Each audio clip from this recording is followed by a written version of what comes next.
Sit back, relax, and turn on your Tell Me Vision. Quirky TV comedy characters of the 1980s. There have always been peculiar characters in comedy, but the 1980s was very unique. No decade before, or since, produced so many offbeat TV personas of this sort. It was neat because the people who portrayed them really made us think they were for real. They would even appear in various TV shows and movies by their character names. Why did they all come in the 1980s? I don't think anyone could give a definite answer. My guess is that a lot of people were just on the same wavelengths. Come to the party with me as we hang out with some of the strangest but most likable TV comedy characters of the 1980s, including Pee Wee Herman, Ernest, Elvira, Ed Grimley, Larry Bud Melman, and Larry, Darryl, and Darryl. Pee Wee Herman. Real name Paul Rubens. Although Paul's real name became better known after the 1991 incident, I don't think many Pee Wee fans were aware of his real name during the heyday of Pee Wee Herman. Pee Wee was a huge star of the 1980s, not Paul Rubens. Paul originally developed the character in 1977 when he was with the Groundlings improv group. Phil Hartman, long before his Saturday Night Live fame, was also a Groundling and helped Paul develop the character. Pee Wee was originally intended as an adult-oriented send-up of the old kiddie shows from the 1950s. A lot of what you saw with Pee Wee Herman was a throwback to those times. Pee Wee's background is mysterious. We never got to know much about his childhood or his relatives. He's a quirky man-child, and we don't even know what he does for a living. Pee Wee is just Pee Wee, and you have to take him at face value. Despite his ambiguous history, the Pee Wee Herman character was endearing enough to have a successful franchise including movies, a TV show, books, and toys. In 1979, Paul debuted the Pee Wee character on, of all things, a game show, and even more surprising, the dating game. He was on it 3 times. Since this character was very new, and he was presented as a real person, a lot of people were like, what is this guy about? Where did they dig him up? In 1980, Paul really thought the Pee Wee Herman character would have a chance to shine if he was the star of his own act. He started developing his own stage show. Around the same time, he made his first movie appearance as the Pee Wee character in Cheech and Chong's Next Movie. If you only know Pee Wee Herman from his TV show or movies, his appearance in the Cheech and Chong movie will blow your mind. You first see him as an obnoxious desk clerk. Then you see him performing in a nightclub. Cheech and Chong is a very adult comedy act, so you'll see Pee Wee take part in a lot of crude sexual humor, racist jokes, and profanity. It's funny, but it's not the Pee Wee Herman that anyone would come to know. In February of 1981, his stage act of The Pee Wee Herman Show started as a midnight show at the Groundlings Theater. It was enough of a hit that it moved to the Roxy Theater in September of that year. The HBO network, famous for its comedy specials, decided to tape one of these performances. This proved to be fateful. It's important to state that at this time, his stage act was very adult-oriented and not really made for kids. Cable, especially in the early 1980s, had a peculiar way of making things popular. Sometimes, a show would become more popular a few years down the road after multiple showings. This is what happened with the Pee Wee Herman Show. Yes, it was liked from the start, but it stayed within the realm of cable stuff. For all of the 1980s and much of the 1990s, cable shows weren't at an equal level of popularity with the traditional network shows. A few things worked in Pee-wee's favor. For one thing, a VHS videotape was released that proved to be popular. For another, David Letterman. If Pee Wee Herman owed his mainstream success to anyone, it was David Letterman. Pee Wee made his first of many appearances on the popular late-night talk show in 1982. It made the Pee Wee character known to a national audience in a way that he had never been before. It also made his cable special better known. In 1985, Pee Wee was given his very first feature film. It may have still seemed like a gamble, but it was a huge hit and remains as one of the great comedy movie classics of the 1980s. Pee-wee's Big Adventure expanded the character's universe in a big way. To be a family film, Pee-wee was toned down quite a bit, but it worked. It actually made Pee-wee a more likable and accessible character. They didn't totally wimp him out, though, and there was still some adult innuendo. The movie was about Pee-wee going on a cross-country adventure in search of a stolen bike. This was awesome, and once and for all, Pee Wee Herman was an established phenomenon of the 1980s. In 1986, Pee-wee was given his own Saturday morning TV show. Pee-wee's Playhouse was a big hit that had just as much of an adult audience as it did kids. Pee-wee was toned down even more here than he was in the movie, but, like I said, it actually seemed to help the character rather than hurt him. There was still some adult innuendo, though, especially when it came to the character of Missy Vaughn. The show made new episodes until 1990, and continued in reruns until 1991. Up until 1991, Pee Wee Herman appeared in many other TV shows and movies. You saw him everywhere. Then, in July of that year, Paul Reubens was arrested for playing with himself in an adult theater. The movie? Nurse Nancy with Sandra Scream. Well, I guess if he was going to do it, he picked the right girl. Why this was such a controversy is something I, and a lot of people, never understood. He did what people do in those places. It ain't cool, but it's not that unusual. Plus, he looked nothing like Pee-wee at the time, sporting a full Fu Manchu beard. Who in the heck recognized him that easily? This blew up all over the place. It really hurt Paul Reubens' career for a while, and it killed the Pee Wee Herman character dead. The reruns were pulled from TV. Pee Wee Herman became a punchline everywhere, by everybody, on TV and in public. I always thought this was unfair. To some level, the jokes were funny, even for fans like me. A lot of times, though, the picking got too cruel. It took a long time for Paul Reubens to start getting work after that. Even so, it was never in leading roles. He did, however, get a major part in the superhero spoof movie Mystery Men, playing a funny hero by the name of The Spleen. That was in 1999. I thought he was good in every acting part he did.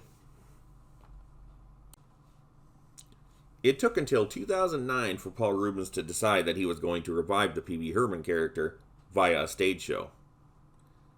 The Pee Wee Herman stage show, The Return, opened in January of 2010 and was a big hit. He worked hard to get another Pee Wee movie made. In 2016, he finally came out with Pee Wee's Big Holiday. It premiered on Netflix, and although it allegedly did well with viewers, it didn't seem to get much notice or acclaim. I'm going to say this very plain. Netflix movies aren't theater movies. If you want a movie to be really big and really successful, don't make it a streaming exclusive. It's that simple. Plus, Netflix seems to water down its original movies to suit their own agenda, taking the bite out of things. This movie would be the last time Paul Reubens played the character before his death in 2023. Ernest P. Worrell, or simply known as Ernest, was like the southern counterpart to Pee Wee Herman. I don't believe Ernest was influenced by Pee Wee in any way. The Ernest character started appearing in commercials in 1980, before Pee Wee Herman even became an established stage act. Still, there are some similarities here. Ernest was a character created in the Nashville, Tennessee area by John Cherry III for the Carden and Cherry Advertising Agency. Ernest was made to pimp just about any product or service that was available. Many commercials were made, and it was mainly because of Ernest's actor. Jim Varney played the hyper, rubber-faced man-child called Ernest. Jim wasn't much like Ernest. He actually had a photographic memory and was quite competent, allowing the ad agency to film many commercials in a day. Ernest was originally developed as a TV spokesman for various local businesses. Kids especially seemed to like Ernest and imitated him with his immortal catchphrase, "Know what I mean?" Ernest was in so many commercials that he got noticed on a national level. The national products he endorsed were for Coca-Cola, Chex cereals, and Taco John's. In the commercials, Ernest talked to an off-screen character named Vern. Ernest thought Vern was a friend, although it was clearly indicated that Vern thought he was a pest. You never saw Vern or heard his voice, except on one rare occasion that I'll talk about later. But he became a big part of the Ernest act. It was very clear that Ernest was becoming a phenomenon with the potential to make it outside of commercials. As early as 1983, a direct-to-video special was released called "Hey Vern, It's My Family Album." This was funny, but clearly not a movie, as some sources like to indicate. It did, however, start expanding upon Ernest's character. Ernest made a brief appearance on HBO's New Year special in 1984, heading into 1985. This was a big indicator that good things were on the horizon for Ernest. He was starting to become a player.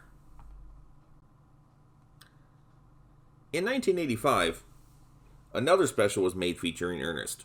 Sort of. It was called Dr. Otto and the Riddle of the Gloom Bean. It had a limited release in theaters, and is generally thought of as being direct-to-video.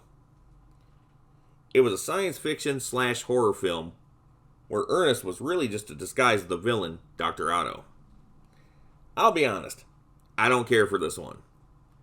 Ernest's forays into horror don't come off right. They're a bit too dark. For instance, the later film, Ernest Scared Stupid, is the only film in the series I don't care for at all. Ernest is better as a straight, funny character. Unlike Pee Wee Herman, Ernest P. Worrell was always made as a child-friendly character. There was no innuendo with him. Also unlike Pee Wee, you knew a lot about Ernest's background. Maybe too much. Ernest had a large family, and in his life had taken on a number of jobs. The first actual Ernest movie was in 1987 called Ernest Goes to Camp. When this came out, it was big, especially with kids. People wanted to see more Ernest movies after this, and they got them. There were 9 real Ernest movies in all, only ending due to Jim Varney's untimely death. There was no continuity between the films, each one being a standalone production. Watching Ernest movies is like watching old cartoons.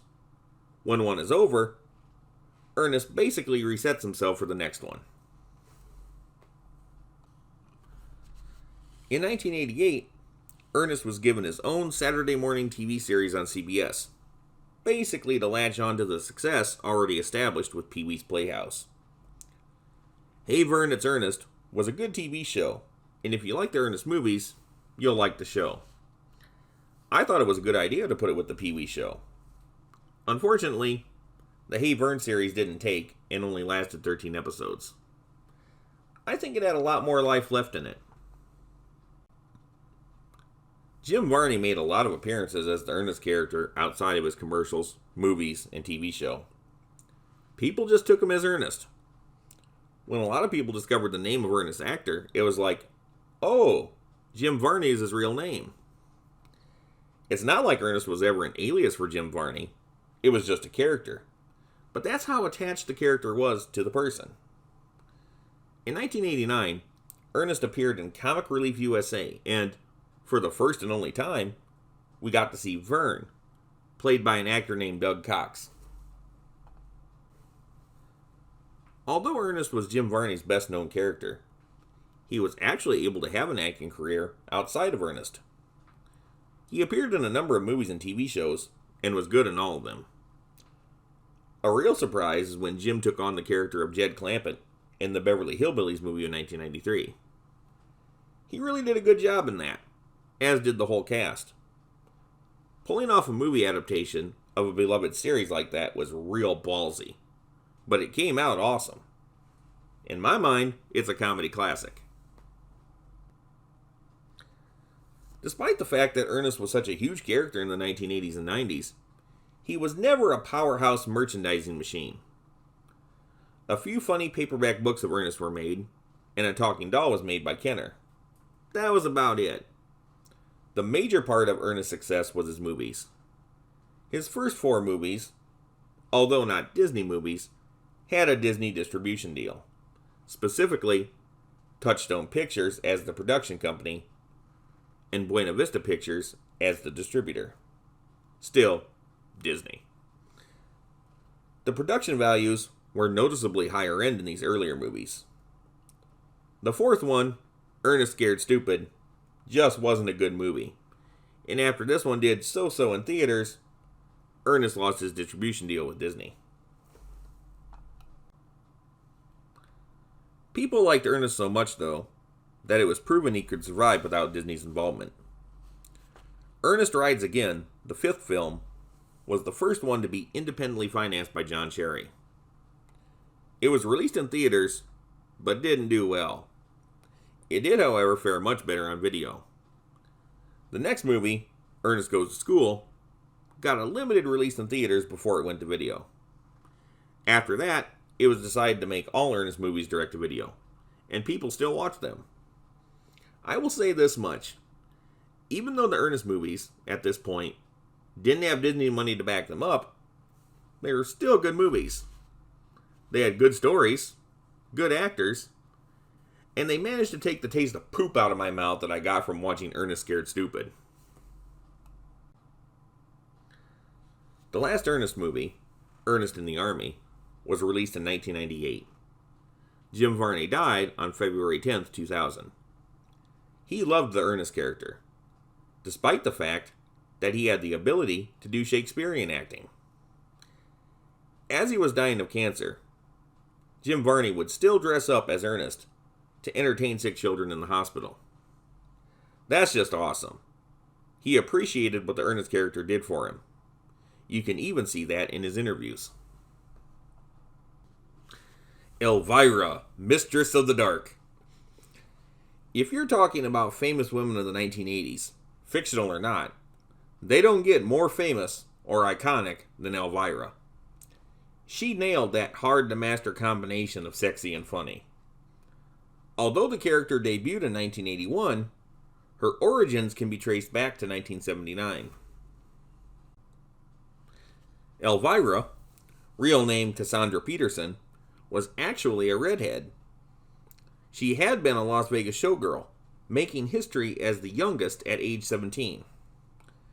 Cassandra even made an appearance as a showgirl in the James Bond movie Diamonds Are Forever, so Elvira was a Bond girl. Throughout the 70s, Cassandra danced and modeled for men's magazines, but she really wanted to break into music and comedy. She didn't know it at the time, but everything she was doing would apply directly to what would make her super famous. In 1979, Cassandra became a member of the Groundlings improv group in Los Angeles.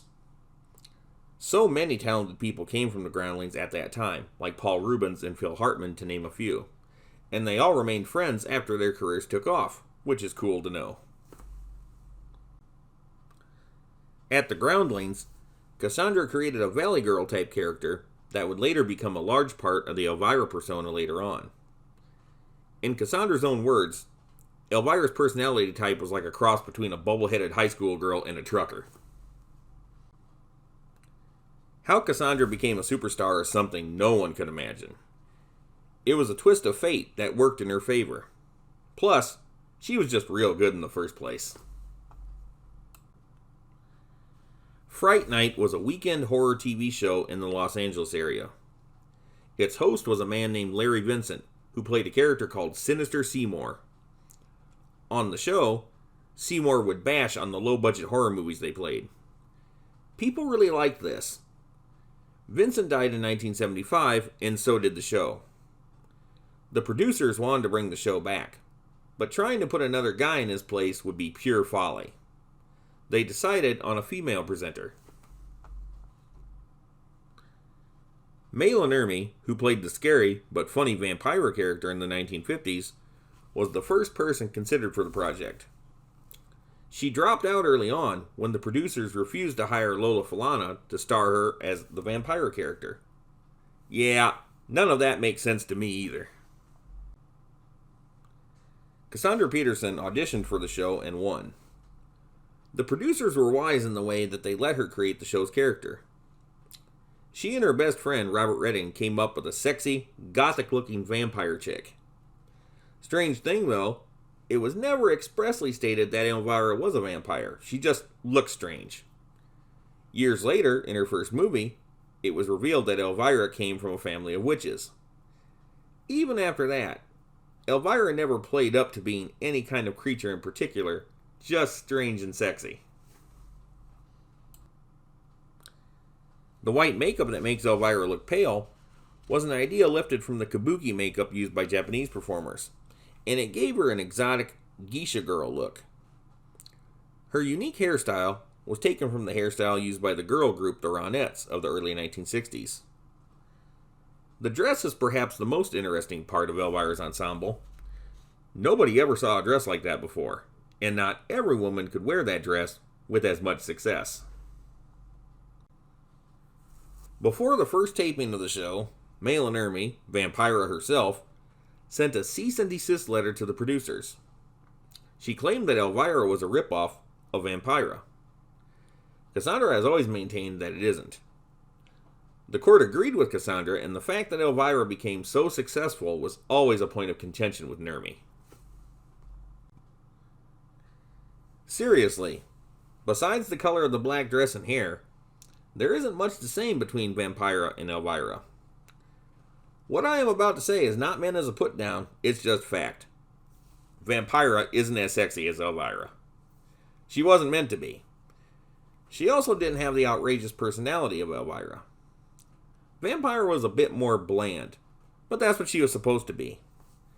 Vampira herself was based off Morticia Addams from the Charles Addams cartoons, long before the famous Addams Family series. Addams could have sued Nermi for that, because that was a closer resemblance. The idea of dark, scary-looking women, though, is a very old idea that predates Morticia Addams by quite a bit. The show was renamed from Fright Night to Movie Macabre. Although meant to be a local Los Angeles show, Movie Macabre quickly gained national coverage due to Elvira herself. This was a rather unique character no one had seen before. Although she looked odd, she wasn't scary by any means. Her personality was like a cross between a valley girl and a trucker. She basically said anything she liked. She mocked the movies they played, and herself. Elvira made a lot of boob jokes. It wasn't long before Elvira was being talked about in magazines like Playboy and featured on shows like The Tonight Show. She quickly started making a lot of appearances as Elvira in a lot of TV shows and movies like The Fall Guy and Stroker Ace. This only became more of a thing as time went on. But more popular than any of that was Elvira's brand. She was in a ton of commercials for beer and other things. She was immortalized in all kinds of products like costumes, comic books, action figures, trading cards, all kinds of things. Elvira merchandise became big business in the 1980s, and it stayed that way. Elvira's popularity really peaked in 1988 when she got her first movie, Elvira, Mistress of the Dark. I loved this movie back then, and I love it now. It was funny, sexy, and it had a good story. For the first time ever, Elvira was given a backstory, and it was pretty cool. As we find out, Elvira didn't even know why she was like she was until she learns of her family's past. Everybody I know who saw the movie liked it, but at the time it still flopped. Why would this even be? Especially when the character of Elvira was so popular. The distribution company for this film went out of business literally the day before the film's release. The movie was supposed to appear in over 2,500 theaters, but dropped to 500. Considering that, the movie actually did make pretty good money. It's just that not enough people were able to see it. Since that time, though, this movie has done well on home media and is considered a cult favorite. Believe it or not, even with that film's initial failure, Cassandra quickly sold a script for a sequel. What squelched it is the fact that Kuroko Pictures went bankrupt. After that, a direct sequel to Mistress of the Dark would forever be mired in red tape. Although still a media darling, Elvira had a difficult time finding her own shows to star in.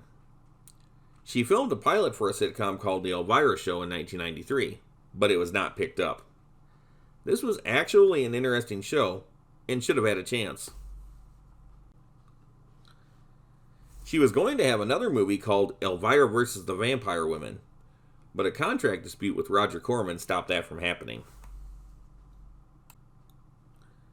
In 2001, Elvira finally came out with her second movie, Elvira's Haunted Hills. This is a good movie, but absolutely unrelated to her previous film. She still couldn't make a direct sequel to Mistress of the Dark. The script for Haunted Hills was written in the late 1990s, but she couldn't get Hollywood to produce it after 3 years of trying. Cassandra and her husband, Mark Pearson, decided to finance it themselves. It had a few theatrical showings, but was released direct-to-video in 2002. To be honest, this didn't seem like a low-budget movie at all, and should have been shown in theaters on a larger scale. Even Elvira, at the end of the movie, remarks, "I can't believe we could afford such a cool effect." Since then, Elvira has still been kicking around, but nothing major besides a couple of Scooby-Doo cartoon movies. She is one of the major women icons of the 1980s decade, and more woman than most men can handle. Ed Grimley. This is a character who is interesting to watch because he's so odd. Ed Grimley is totally harmless, but odd. His appearance, mannerisms, and speech pattern is what makes him so funny. Ed Grimley doesn't really tell jokes. He's just really, really awkward. I think, at times, everyone feels like an Ed Grimley. At least a little bit. Or knows someone that nerdy. He's relatable, and that's what makes him so endearing. Ed Grimley isn't a mean sort at all. He's just happy in his own nerdiness. Unlike a lot of the quirky comedy characters in the 1980s, everyone knew Ed Grimley was played by Martin Short. However, when he played Ed Grimley, the character really came to life and took on his own personality. I'm a Martin Short fan all the way, but there were a number of people who liked Ed Grimley, and that was it. Audiences could separate the two, which is why Martin was able to do so much other stuff. Although the character officially debuted on the sketch comedy show SCTV in 1982, his origins date back a bit earlier. Martin Short, while in Toronto's Second City Improv Group, developed an early version of the character that was a bit different. Over the course of repeat performances, the character of Ed Grimley became more like we know him today. The character is known for his tall, cowlick hairdo, wearing pants that almost go up to his chest, and a frequent baring of his teeth, Like Pee Wee Herman or Ernest, he was a boy who refused to grow up. He's obsessed with the darndest things, like Pat Sajak from the Wheel of Fortune game show, and playing the triangle, to name a few. He had several catchphrases with, I must say, being the most popular. Completely mental, and give me a break were also used often. Ed Grimley's first SCTV appearance was in the sketch The Nutty Lab Assistant, a spoof of The Nutty Professor. This was hilarious, where Ed Grimley turned into the real-life John Cougar Mellencamp. After that, the character just took off, and they put him in anything. Ed Grimley was an easy laugh, whether he played Billy the Kid, Oliver Twist, or whoever. He would attempt to tell you about snakes or anything, with disastrous results. What is important to keep in mind is that SCTV was a late-night comedy show, like Saturday Night Live. It had its share of adult humor, although they weren't quite as edgy as Saturday Night Live always tried to be. Still, this show was for grown-up people and shown late at night. And still, this character was an immediate hit with little kids. The character started making appearances outside of SCTV on other shows and in actual commercials. When SCTV ended in 1984, Martin Short joined Saturday Night Live and took the character of Ed Grimley with him. Although Short was only on Saturday Night Live for one season, he was immensely popular. By 1985, it was clear Martin was ready for bigger projects like movies and television. He was still well liked by fans of Saturday Night Live, though, and came back to host the show at the time of this video on 5 different occasions. In 1985, Grimley was one of the characters Martin played in his Showtime comedy special, Martin Short, Concert for the North Americas. Although Grimley wasn't Martin Short's only popular thing happening, Martin never tried to distance himself from it. Throughout the 1980s and 90s, Martin was in a lot of popular movies like The Three Amigos, Inner Space, and The Three Fugitives, to name a few. But Ed Grimley still made TV appearances here and there. In 1988, there was even an Ed Grimley Saturday morning cartoon series. I liked this at the time, but it sure didn't last that long. Hanna-Barbera produced The Completely Mental Misadventures of Ed Grimley. It was great in the way that it also had most of the SCTV cast doing voices here and there, with Joe Flaherty as Count Floyd being the most regular. It ran for only 13 episodes in a time span of less than 3 months. At the time, a talking Ed Grimley doll was released. I'm surprised this didn't take off. At the time, Pee-wee's Playhouse was on TV and a big hit. They tried giving Ernest a TV show and Ed Grimley a cartoon, but it kind of seems like nothing else along that order was allowed to make it. After this, the push for Ed Grimley ceased, and the character has only made occasional appearances since. For a very brief time in 1994, Martin Short was given his own self-titled sitcom in which Ed Grimley made an appearance. In 1996, the character showed up in an episode of Muppets Tonight, a short-lived revival of The Muppet Show. This was great because you got to see Ed Grimley interact with Miss Piggy. You know that's funny. Later in 1996, the character was briefly killed off on Saturday Night Live, with the joke being that he had to do more with his life before he could come back to heaven. From 1999 to 2000, Martin Short had his own talk show, also called The Martin Short Show, in which Ed Grimley made a number of appearances. Why Martin's talk show was canceled so quickly has always eluded me. I remember a lot of people talking about it and liking it in my travels, so I just can't believe it had low ratings. I have never believed in the rating system anyway. Throughout the 2000s and 2010s, Ed Grimley has come back on a handful of occasions. By that point, Martin Short had already made an incredible career for himself, and he still brought out his famous character.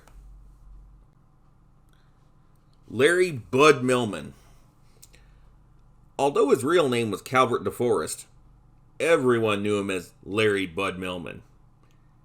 He was sort of a mascot character of David Letterman's talk show, beginning in early 1982 through the summer of 2002, when he retired from acting. Melman was an anything character.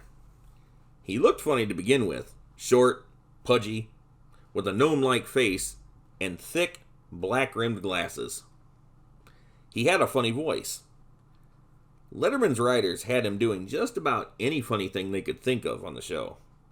Whether it was a fake commercial for one of his businesses, or running errands for Dave himself, Larry Bud Melman was always there. Although Melman was primarily a character on Letterman, he popped up everywhere on other TV shows, music videos, and commercials. Calvert didn't have a lot of range as an actor. Him and Melman were basically one and the same. He was a likable oddball, though, so he got mileage. It was an easy gag if we mentioned his name, and he just popped up for a few moments. Calvert's success came late in life. He started acting in 1972, but in small parts of little-seen movies. When he appeared on Letterman for the first time, it was the greatest moment of his life. He became a fixture, and no other talk show, before or since, had a character quite like him. Since Melman was a vague character by design, we never got to know much about him. He did have a teenage son, though, named Troy Chipper Melman. Troy rarely talked, and usually coughed a lot. In 1993, Letterman's show moved from NBC to CBS. The Larry Bud Melman character name was retired, as NBC considered it their intellectual property. That was stupid on NBC's part, because Calvert continued playing the exact same character, only using his real name from here on out. NBC gained no ground because you can't copyright a person. Calvert's last appearance on Letterman was on his 81st birthday. Larry, Darryl, and Darryl. This comedy trio was quite a sensation in the 1980s. They were supporting characters on the sitcom Newhart, but they became so incredibly popular that everyone at the time knew what you were referencing if you said Larry, Darryl, and Darryl. Larry, Darryl, and Darryl were country bumpkins in Vermont. Larry, their leader, was the only one who talked. They all seemed to know what each other was saying, though. The Darryls often had stoic expressions, but what they did and their timing often spoke volumes. It was like three people were sharing one brain and one mouth. On the outside, these three seemed like real hicks. They came off as quite weird, due to the things they did and what they were into. However, these three were full of surprises, and as the show progressed, there was no limit of story possibilities to them. They were so well liked by so many people that I'm surprised there wasn't more of a push behind them. I think they could have easily had a spin-off series, or, even more appropriate, their own series of comedy films. Ernest had his own movies. Larry, Darryl, and Darryl could have really been a hit franchise. Newhart was Bob Newhart's second sitcom, after the super successful Bob Newhart Show of the 70s. Newhart became a very important and iconic show of the 80s. Bob Newhart was a deadpan comedian, so it was always the writer's intent to surround him with offbeat characters. There were a lot of offbeat characters on Newhart, but no one filled that qualification better than Larry, Darryl, and Darryl. Although they entered the series early on, with the show's second episode, they were shown very sparingly in the first two seasons. In season 1, they only appeared twice. In season 2, they were shown 4 times. By season 3, they were on the show fairly regular. The reason for them receiving regular status was due to a major cast change. Kirk Devane, who ran the Minuteman Cafe next door, moved out of the country with his wife. Larry and his brothers ended up buying the cafe and essentially became neighbors. William Sanderson played Larry, Tony Papafist played Darryl, and John Volstadt played other brother Darryl. Whenever they entered a room, Larry always felt it was necessary to introduce himself and his brothers, no matter how well he knew someone. No last names were given for the characters. As a matter of fact, you don't know much about them, period. You'll hear bits and pieces about their parents and childhood. They started off in the series with their own business, anything for a buck. They loved doing dirty, nasty jobs that most people would just hate. The first time they were on the show, they were hired to remove a dead body that had been buried in the basement of the inn years before. They were let down when the Loudons changed their mind and decided to keep the body where it was. Obviously, these were not people recently transplanted New Yorkers wanted to associate with. The next time they were shown, it was revealed that they were friends of Kurt Devane. They were put in charge of the cafe while he was having surgery in the hospital. Of course, the brothers had no idea of what they were doing, and the Loudons had to come over to help them. What further complicated things is when a scheduled prison bus stopped at the cafe and there was nothing to serve. Kirk was a lousy cafe owner, and purposely set up the brothers and the Loudons for a fall. They get back at Kirk, though, in glorious fashion. Why weren't the brothers shown more often in the first 2 seasons? They were immediate hit characters. The studio audience went bananas every time they came on set for 8 seasons. Early on, though, it was difficult for the writers to come up with story ideas for them. The characters were so good that they didn't want to cheapen them with lackluster ideas. After season 2, it just became easier to write for Larry, Darryl, and Darryl, especially when they were in close proximity to the Loudons. The brothers were quite enterprising. Every time they appeared, they were doing something big, whether it was Larry running for mayor, the brothers winning a jingle contest, going on a walkathon, whatever. They were given a lot more depth over time. For instance, it was discovered that these country bumpkins had more intelligence than what it would seem. They had close to, if not genius intellect, and a whole lot of hidden talents. A lot of times, they turned out to be the best people the Loudons knew. They weren't criminals, and they didn't try to screw anybody over, nor did they insult them. Larry, Darryl, and Darryl were quite helpful. It was also surprising who the brothers knew. Of all things, they were close personal friends with famous talk show host Johnny Carson, who actually appeared on the show. That whole notion of appearances being deceiving applies directly to Larry, Darryl, and Darryl better than anyone else. William Sanderson, as a Larry-like character, did a series of A&W root beer commercials that were quite funny and entertaining. The whole trio even made appearances, in character, on other TV shows, and in public appearances. The 2 Darryls made an appearance, talking, on an episode of the short-lived sitcom Damon in 1998. The Newhart series ended in 1990 with a legendary finale that revealed the entire series was a dream of Dr. Bob Hartley, Newhart's character from his previous series. This was mind-blowing at the time. Also mind-blowing was the reveal that the 2 Darryls could actually speak when they told their new wives, "Quiet!" The reason they never talked before was explained by Larry. I guess they've never been this PO'd before.